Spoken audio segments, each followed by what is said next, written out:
Juste quelques mots déjà sur notre structure.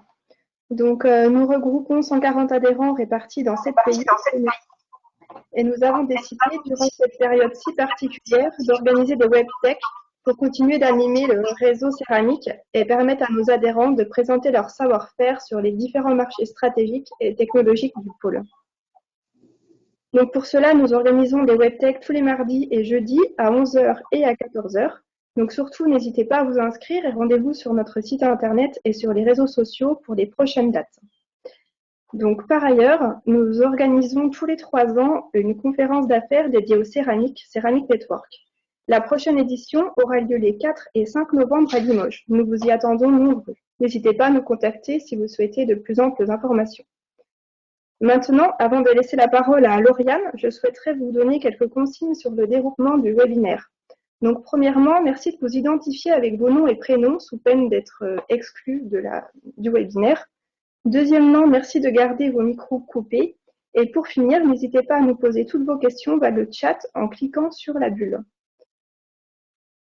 Donc, Lauriane Telon de la société Nanomakers va maintenant nous parler du NanoSiC pour la fabrication de pièces massives en SiC et du renfort thermique des élastomères. Donc, Lauriane, je vais vous donner la main.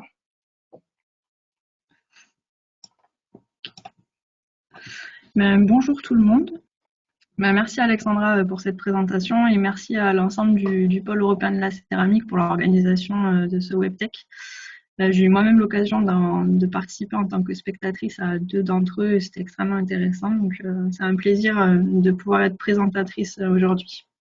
Et merci à toutes les personnes qui se sont inscrites pour l'intérêt que vous portez à cette présentation.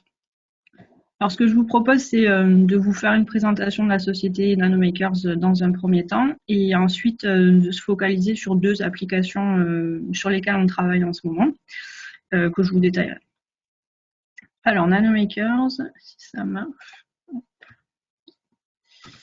Donc, on est une spin-off du CEA, créé à la fin de l'année 2010. On utilise en fait un procédé de synthèse de nanoparticules qui a été breveté par le CEA, sur lesquels on a des droits exclusifs d'exploitation pour faire de l'exploitation industrielle. Donc, je vous expliquerai le procédé juste après.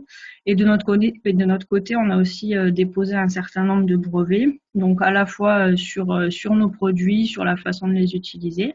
Je vous enverrai la présentation suite à ce webinaire, donc vous pourrez regarder un peu plus dans le détail les brevets que l'on a aujourd'hui. Mais on en a un certain nombre à notre actif aussi. Donc, on exporte la plupart de nos produits à l'étranger, donc notamment aux États-Unis et en Asie, avec notre propre département au Japon, qui nous permet de faciliter la communication avec ces clients japonais. Alors, pour ce qui est de notre procédé, donc on utilise un procédé de synthèse qui s'appelle la pyrolyse laser. Donc, le principe est schématisé ici. On fait rentrer des gaz précurseurs dans un réacteur, donc typiquement du silane et de l'acétylène, et on va venir en fait décomposer ces molécules grâce à un laser au CO2. En contrôlant un certain nombre de paramètres, on arrive in fine à synthétiser des nanoparticules, donc de carbure de silicium ou de silicium pur ou de silicium enrobé d'une coquille de carbone. Donc on contrôle la taille de ces particules et c'est un procédé qui est extrêmement rapide. Et on bénéficie donc de l'expérience du CEA et de notre propre expérience aujourd'hui, puisqu'on a notre ligne de production à Rambouillet, donc à 45 km de Paris à peu près, depuis un peu plus de 7 ans. Alors, les avantages du procédé de pyrolyse laser, donc ça nous permet d'avoir des particules qui sont homogènes, donc avec une distribution de taille qui est relativement faible. On a des particules qui ont une haute pureté, puisque en fait, pendant le procédé de synthèse, il n'y a pas de contact entre les réactifs et les parois du réacteur. Donc, on a très peu d'impuretés métalliques. On contrôle aussi l'atmosphère, donc on a un taux d'oxygène relativement faible. C'est un procédé qui est bien reproductible et qui est modulable dans le sens où on peut changer la composition des particules et contrôler leur taille. Alors, pour ce qui est de nos produits aujourd'hui, donc on commercialise du carbure de silicium avec 2 diamètres, 35 et 75 nanomètres, donc sur un brevet du CEA. Et on commercialise aussi des particules de silicium pur et de silicium enrobé carbone avec 2 diamètres, 40 et 75 nanomètres, le dernier ayant été breveté en interne. Et on fournit donc différents formats de produits, alors soit des particules libres qui sortent du procédé de synthèse directement, soit des particules qui ont été granulées. Donc c'est un procédé interne mécanique sans additifs qui nous permet d'agglomérer les particules pour former des petites granules qui sont beaucoup plus faciles à manipuler. Donc là, sur la photo que vous avez à droite de la slide, il y a un comparatif entre deux flacons. Donc à gauche, on a les particules libres et à droite, les particules granulées. Il y a la même masse entre les deux flacons. Et donc, vous voyez le gain de volume qu'il peut y avoir en fonction des deux formats. Et on travaille aussi donc, sur des suspensions de particules. Bon, alors notre expertise a été reconnue dans la littérature, donc notamment on a le docteur Shimoda Kyoto qui a comparé en fait les propriétés de nos particules de carbure de silicium avec deux produits concurrents.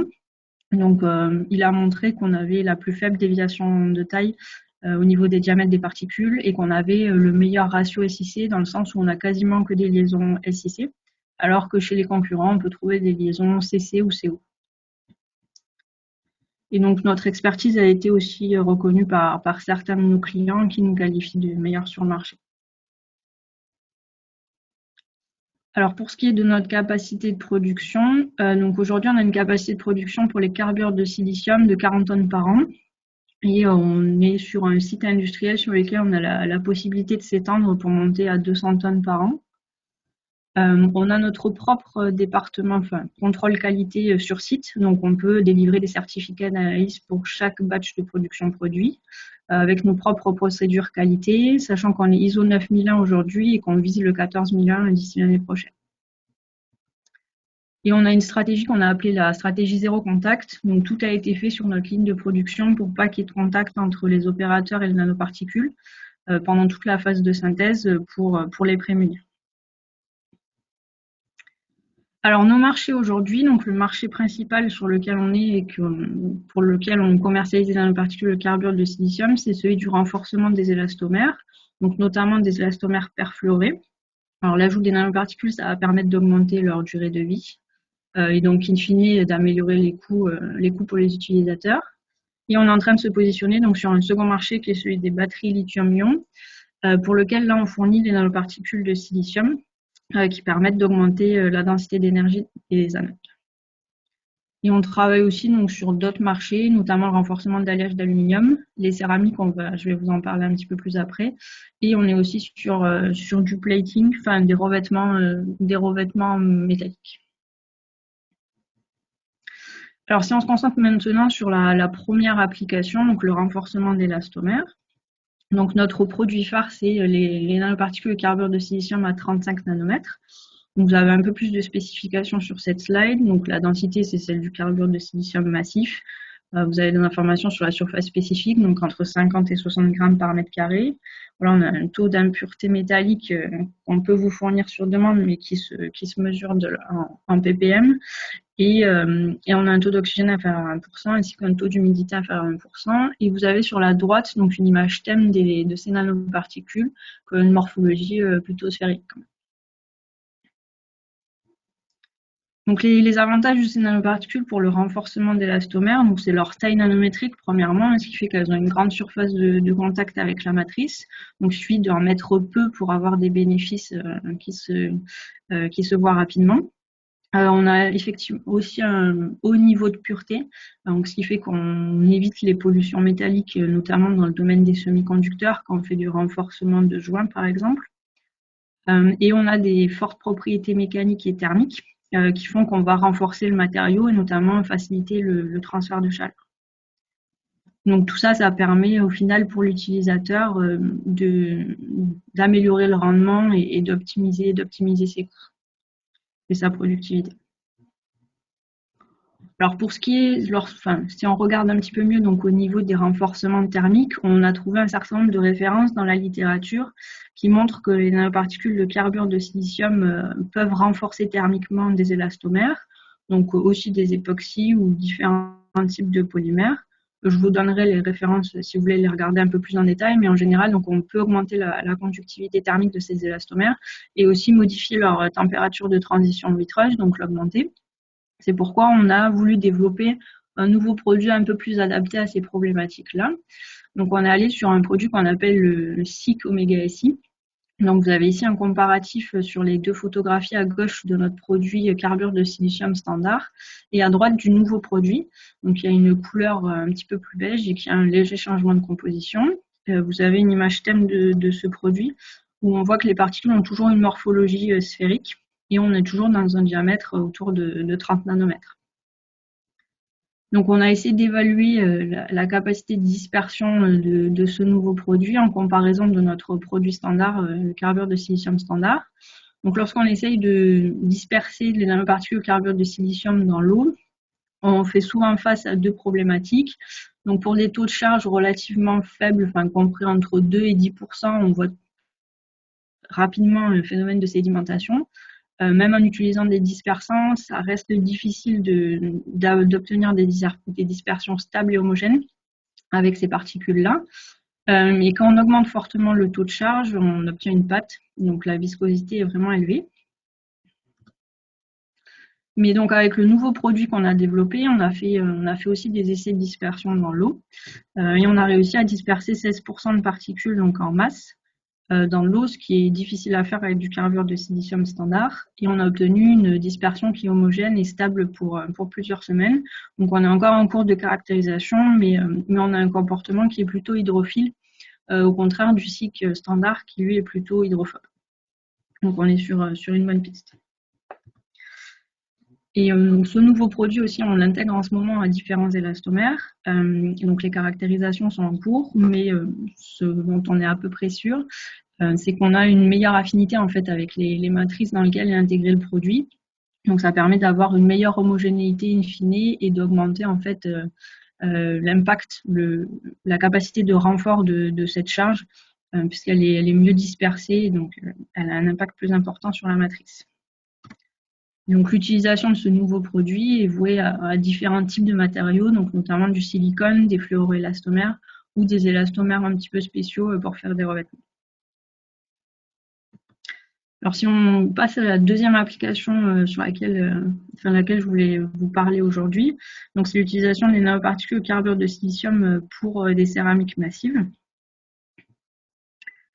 Donc, on trouve aujourd'hui sur le marché un certain nombre d'éléments qui sont faits en SiC, en carbure de silicium massif, notamment des joints mécaniques, des éléments pour le domaine des semi-conducteurs ou des plaques antibalistiques. Et ce qu'on retrouve sur ces marchés-là, donc les propriétés recherchées en général, c'est d'avoir une haute densité, une pureté importante, voire très importante, une bonne stabilité thermique, et une géométrie contrôlée. Il s'avère que les nanoparticules carbure de silicium forment un matériau de base à haute valeur ajoutée pour ces applications-là. Donc, il y a encore nos deux produits phares pour ces applications, donc c'est les particules carbure de silicium, soit de 35 nanomètres, soit de 75 nanomètres. Donc, je vous laisserai regarder un petit peu mieux les spécifications. Donc de notre côté, on a déjà fait des essais de frittage de ces particules. Donc on a utilisé le procédé de Spark Plasma Sintering qui vous a été présenté par la société Norimat la semaine dernière pour ceux qui ont eu l'occasion de voir le webinaire. Donc bon, rapidement, parce que rapidement pour le procédé, on va appliquer tout simplement une pression et un courant électrique qui va s'associer en fait à une température sur un échantillon qui va permettre de le densifier. Donc l'intérêt de ce procédé vis-à-vis d'autres procédés, notamment utilisés dans l'industrie des semi-conducteurs, c'est qu'il est rapide et peu coûteux si on le compare notamment à des procédés de dépôt par phase vapeur, où pour des pièces de forte épaisseur, on a des coûts qui deviennent vite importants. Et donc on peut atteindre des densités importantes sans utiliser d'additifs. Et aussi avoir des produits assez purs, puisque nous, on part avec une matière première qui a une haute pureté et on ne rajoute pas d'impuretés métalliques grâce à ce procédé. Donc, on peut obtenir des pièces qui ont une résistance à la température importante et on peut aussi envisager d'utiliser d'autres méthodes de frittage pour avoir une plus grande possibilité de géométrie au niveau du design des pièces. Donc, sur les résultats qu'on a déjà eus en fritant donc, nos nanoparticules de carbure de silicium, Alors, en utilisant certains paramètres du procédé de frittage flash, on a réussi à obtenir une densité quasiment de 100% pour les nanoparticules carbure de silicium à 35 nanomètres, et sur 75 nanomètres, on est un petit peu plus faible pour comparer les deux produits. Mais c'est des résultats voilà, qui ont été validés sur différentes machines avec différents équipementiers. Donc, vous avez un démonstrateur sur un diamètre compris entre 10 et 30 mm. Et donc, notre prochain objectif, c'est de monter beaucoup plus haut en diamètre de pièce, donc voire minimum 150 mm et monter à 300 mm, avec des nouvelles géométries et aussi tester de nouvelles technologies de frittage. Donc voilà, j'en arrive à la conclusion. Donc on a chez Nanomakers donc la possibilité de fournir des matériaux avec une très haute pureté, donc notamment des nanoparticules carbure de silicium. On a des particules donc de différentes tailles, 35 et 75 nanomètres, qu'on peut fournir sous un format libre ou sous un format granulé. On a donc déjà fait des essais de frittage avec une certaine expérience sur le frittage flash pour des pièces de haute densité. Et on travaille aussi sur des dispersions colloïdales. Donc on a des capacités de préparation en interne et on fait aussi des collaborations avec certains partenaires. Vous avez mon contact aussi sur cette slide si jamais vous voulez qu'on creuse un peu plus ces différents sujets. Merci beaucoup Lauriane pour cette présentation. Donc, nous avons eu quelques questions pendant votre présentation. Donc la première, pourriez-vous descendre encore plus au niveau de la taille des nanos? Alors on pourrait, mais on évite parce qu'on arrive vite à des produits qui ont des propriétés inflammables et qui deviennent dangereux à manipuler et à synthétiser. Donc c'est des choses qu'on a déjà regardées et qu'on peut continuer à regarder en fonction des applications, mais ça reste difficile. D'accord. Ok. Nous avons une autre solution, donc une autre question, pardon. Dans des solvants de type alcool, quel niveau de dispersibilité peut-on atteindre? Alors il est meilleur que dans l'eau, mais ça reste pour le carbure de silicium standard pas faramineux. Enfin, on a des meilleurs résultats sur le nouveau produit que sur le carbure de silicium standard, mais on est meilleur que dans l'eau effectivement quand on utilise des alcools un petit peu plus lourds que l'éthanol. D'accord. Et pareil, la suspension reste stable dans le temps? Ben voilà, ça va dépendre de l'alcool, mais bon, on a quand même des phénomènes de sédimentation qui arrivent assez rapidement. D'accord. J'ai encore une autre question. Est-ce envisageable de mélanger les particules de SiC dans des élastomères type EPDM? Et si oui, l'avez-vous déjà fait? Alors EPDM, ça me parle pas directement, désolée, je suis pas spécialiste des élastomères, mais on a déjà fait des essais dans différents types d'élastomères. Donc ça, en fait, la problématique numéro 1, ça va être de bien disperser les nanoparticules de manière homogène. Donc il faut trouver la bonne façon de les mélanger, mais c'est des choses qu'on a déjà faites dans différents polymères et dans différents élastomères. Donc a priori, il n'y a pas de souci pour les disperser. D'accord, ok. Merci. On a une autre question. Quel est le coût de la matière première et comment sont gérés les problèmes de sécurité liés aux nanopoudres? Alors pour ce qui est des coûts, malheureusement, je ne vais pas pouvoir vous répondre comme ça sur une conversation publique. C'est quelque chose voilà, qu'on communique après discussion en fonction des applications et sous signature d'NDA en général. Pour ce qui est des problèmes de sécurité liés aux nanopoudres, donc on a développé une certaine expérience depuis qu'on a notre site de production sur la manipulation de ces objets. Donc nous, en interne, on a plusieurs solutions pour les manipuler. C'est rien de si exceptionnel que ça. Il faut avoir des EPI minimum et une salle bien ventilée avec un système de filtration adapté. Donc on fournit des guides d'utilisation à nos clients et en général, ça se passe très bien. D'accord, merci. Une autre question. Peut-on greffer des groupements organiques sur le SiC enrobé SI? Alors, vu que c'est un nouveau produit, on n'a pas encore essayé, mais en théorie, oui, ça devrait fonctionner. On est même ouvert à un certain nombre de collaborations pour chercher dans ces voies-là. D'accord, donc ça vous intéresserait éventuellement de faire de la recherche sur ce Oui, sujet? typiquement, pour encore augmenter la capacité de dispersion dans différents faire en solvant, voire dans des élastomères, ça peut être intéressant de faire des greffages effectivement en surface. D'accord, ok. Une autre question, quelle gamme de taille pouvez-vous atteindre après granulation? Alors les granules standards, elles sont entre 0,5 et 2 millimètres, mais là aussi c'est des choses qu'on peut moduler s'il y a besoin de plus petits. D'accord. Et une dernière question, pourquoi vous avez plutôt utilisé le SIG dans des matériaux élastomères par rapport à d'autres nanomatériaux? Alors le principal avantage du cycle, c'est d'améliorer en fait les propriétés mécaniques des élastomères. Et pour les applications, enfin nos premières applications, c'est la demande du client. Donc c'est pour ça qu'on lui a proposé plutôt les particules carbure de silicium. Mais effectivement, on peut aussi utiliser nos particules de silicium dans les élastomères pour faire d'autres types de renforcements. Ouais, pour les propriétés thermiques, c'est aussi le carbure de silicium qui est meilleur. D'accord, ok, très bien. Est-ce que vous avez d'autres questions? Lauriane, est-ce que vous avez des questions en privé peut-être? Moi, c'est clair. Après, c'était un plaisir. Si ça peut ouvrir sur des collaborations, c'est tout aussi bien. Plus de questions pour les participants à ce webinaire?